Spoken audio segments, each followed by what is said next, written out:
Hey guys, it's Chris, and this Tagalog lesson is about basic sentences. You'll be learning the formula to making basic sentences like she is smart, he ate ice cream, and Chris wrote a book. The common structure for a basic sentence can be either a description and then the subject, or a verb and then the subject with details added. Let's start with the first formula, description and then subject. Let's say that we want to describe someone as smart. We simply take the word for smart, Matalino, and then add the word for he or she, siya. Matalino, siya. I am a lawyer, abogado ako. Now, if the subject is being referred to by a personal name, add the marker si before the name. So if you want to say something like Chris is fat, then you'll have the sentence taba si Chris. If the subject isn't being referred to by a personal name or a pronoun, like a dog, then add the marker ang before the word. So for a sentence like the dog is big, you get malaki ang aso. Going back to the previous video on basic personal pronouns like ako, ikaw, siya, etc., those pronouns are also known as ang class pronouns, which can be used for the subject. Now for the second formula, verb and then subject with details added. Like the first formula, the verb comes before the subject. For example, he ran, tumakbo siya. John ran, tumakbo si John. And the dog ran, tumakbo ang aso. The verb details come in when you want to add information about the receiver or the destination of the verb action. They are said after the verb, but can be said either before or after the subject. If the detail is a receiver with a personal name, add the marker ni before the name. For example, the ice cream was eaten by Chris. Kinain ni Chris ang ice cream.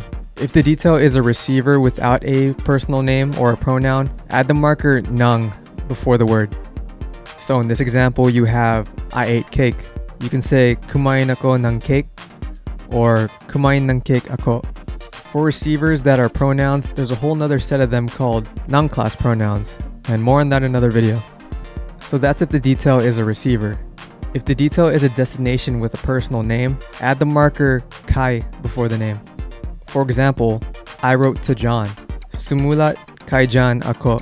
If the detail is a destination without a personal name or a pronoun, add the marker sa before the word.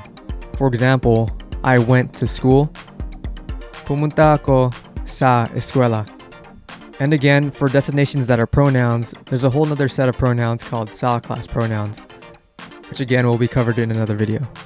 To recap, a basic sentence can be either of the form description and then subject, or verb and then subject, with any details said either before or after the subject. For the subject, if it is a personal name, add the marker si before the name. If the subject is non-personal, add ang before the word.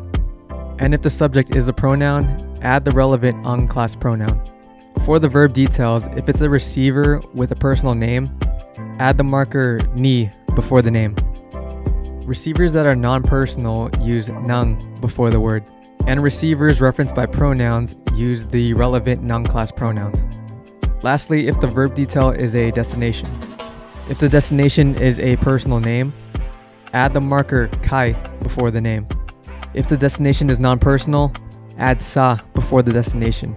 Destinations referenced by pronouns use the relevant sa pronouns. And that's basic sentences. If you learned something and want to learn more, please like, comment, and subscribe for more Tagalog videos. Thank you.